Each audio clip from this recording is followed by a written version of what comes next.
Dhaka metropolitan development plan নামে একটা plan হয়, এবং এটার আওতায় ডিটেল এরিয়া প্ল্যান তৈরি হয় 2007-08 সালের দিকে, এবং তখন 2010 সালে ডিটেল এরিয়া প্ল্যানটা অনুমোদন হয়, গেজেট আকারে পাবলিশ হয়। এবং এই ডিটেল এরিয়া প্ল্যানটি আপনারা জেনে আশ্চর্য হবেন, 156 বার, আমি রিপিট করছি, 156 বার কাটাছেঁড়া করে বদলিয়ে তারপর এটা অনুমোদন করা হয়েছিল। একটা শহরের পরিবেশ, প্রতিবেশ এবং বাসযোগ্যতা নিশ্চিত করার জন্য নগর পরিকল্পনা একটা বিজ্ঞান এবং একটা আলাদা বিদ্যা। এই বিদ্যার উপর ভিত্তি করে যে প্রস্তাবনাগুলো দেয়া হয়েছিল, সেই প্রস্তাবনাগুলোকে 156 বার বদল করতে হয়েছিল। এবং আপনারা এখনো আপনি ইউটিউব ঘাটলে দেখতে পাবেন মন্ত্রণালয়ে একজন মন্ত্রীকে একজন ব্যবসায়ী কিভাবে ধমক দিয়েছিল এই পরিকল্পনা পরিবর্তন করার জন্য। এটা আপনারা এখনো ইউটিউবে পাবেন। আমি 95 সাল দিয়ে শুরু করলাম, কারণ আমার কিছু তথ্য আছে, আমার নিজের কিছু গবেষণা আছে, এই জন্য 95 সাল দিয়ে শুরু করেছি। এবং এবার আমরা কি দেখছি, নতুন করে আবার আরেকটা পরিকল্পনা হলো, 2016 সালে উদ্যোগ নেওয়া হলো। তারপরে সেটার একটা কৌশলগত পরিকল্পনা হলো, এবং একটা ঢাকার ডিটেল এরিয়া প্ল্যান হলো। 2022 সালে এটা গেজেট আকারে অনুমোদন পেল। 2022 সালে গেজেট আকারে অনুমোদন পাওয়ার পরে একটা মহল থেকে বলা হলো যে না, এটা ঠিক না, এটা পরিবর্তন করতে হবে। সেই পরিবর্তন করার জন্য একটা কমিটি গঠন করা হলো। সেই কমিটির সাথে আলাপ আলোচনা না করেই সেটা আবার পরিবর্তন করে নতুন করে গেজেট আকারে পাবলিশ করা হলো। 5ই আগস্টের পরে এটাকে ট্যাগ লাগানো হলো যে এটা বৈষম্যের পরিকল্পনা, এবং এখন এটা নিয়ে আন্দোলন চলছে যে এটাকে আরো পরিবর্তন করতে হবে। মানে পরিকল্পনাকে পরিবর্তন করতে হবে, কারণ কি, সেই কারণ এবং কিছু তথ্য আমি আপনাদের সাথে শেয়ার করি। 95 সালে প্রথম পরিকল্পনা হয়েছে, তখন ঢাকার এখন যে উত্তর এবং দক্ষিণ সিটি কর্পোরেশনের যে এলাকা, এই এলাকায় আমি 3টি তথ্য শেয়ার করব।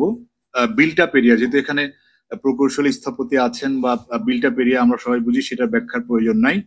ঢাকা শহরের কোর এরিয়া যেটা উত্তর দক্ষিণ সিটি কর্পোরেশন, এটা 43.71 ভাগ ছিল। এটা আমরা গবেষণা করেছি ইনস্টিটিউট অফ প্ল্যানার্সের পক্ষ থেকে স্যাটেলাইট ইমেজ অ্যানালাইসিস করে। 2023 সালে এটা 76.71 ভাগ হয়েছে। উত্তর এবং দক্ষিণ সিটি কর্পোরেশনের যে বাউন্ডারি, সেই বাউন্ডারিতে 43.71 থেকে হয়েছে হচ্ছে 76.38 ভাগ। আর ওয়াটার বডি ছিল হচ্ছে 20.57 ভাগ, এটা কমে দাঁড়িয়েছে 2.91 ভাগ।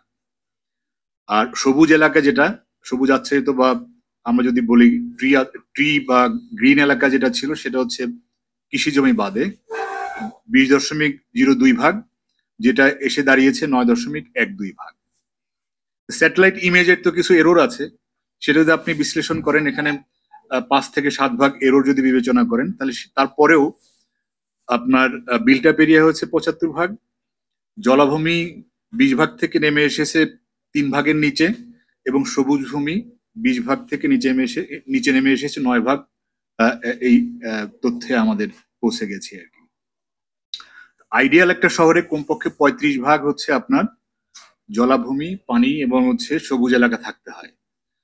35-এর নিচে আসলেই সেই শহরটা বসবাসের অযোগ্য পর্যায়ে পৌঁছাতে থাকে। তাহলে আমরা 95 সালের যে পরিকল্পনা হয়েছিল, 2008-এ যে ড্যাপ হলো, মহানগর ইমারত নির্মাণ বিধিমালা হলো, সেগুলো দিয়ে আমরা শহরটাকে গড়ে তুললাম। এবং 95 থেকে 2023 সালে এসে পেলাম কি, জাতি হিসাবে আমাদের যে ফ্লাড ফ্লো এলাকাগুলো ছিল, আমাদের যে জলাভূমিগুলো ছিল, সেগুলো হারিয়ে ফেললাম, এবং আমাদের যে সবুজ এলাকাগুলো ছিল সেগুলো 8-এর নিচে নামিয়ে আসলাম। পরিকল্পনাহীনতার কারণে, পরিকল্পনাকে অবজ্ঞা করার কারণে এবং পরিকল্পনাকে বাস্তবায়ন না করার কারণে আমরা উপহার হিসেবে এই শহর পেলাম। এটা হচ্ছে আমাদের এই শহরের বাসযোগ্যতা, এবং বায়ু দূষণের সাথে এটা সরাসরি একটা সংযুক্তিতা আছে। বায়ু দূষণের কারণ আপনারা সবাই দেখেছেন, এটার একটা বড় কারণ হচ্ছে ঢাকা শহরের প্রেক্ষিতে আগে হচ্ছে ইটভাটা ছিল, কিন্তু অনেকটা নিয়ন্ত্রণে চলে এসেছে। এখন হচ্ছে নির্মাণ শিল্প হচ্ছে নাম্বার 1। তারপরে হচ্ছে আপনার যে ফিটনেস বিহীন যে গাড়িগুলা, সেখান থেকে কালো ধোঁয়া আসে, আবর্জনা থেকে কালো ধোঁয়া আসে। ঢাকা শহরের প্রেক্ষাপটে এই 3টা হচ্ছে বড় কারণ। তার পরবর্তীতে ইটভাটা সহ আরো অন্যান্য কিছু বিষয় আছে। এই যে আমাদের অপরিকল্পিতভাবে শহরটাকে গড়ে তুললাম, শুধু বায়ু দূষণ নয়, আরো অনেক দূষণ, এবং দূষণের তালিকায় আমরা সবচেয়ে শ্রেষ্ঠ নগর হিসেবে আমরা জাতি হিসেবে এটা আমরা পেলাম। এ কারণে আলোচনার শুরুতেই আমি আমার প্রকৌশলী, স্থপতি এবং ডাক্তার ভাইদেরকে ধন্যবাদ জানালাম যে আপনারা একজন পরিকল্পনাবিদকে দাওয়াত করেছেন।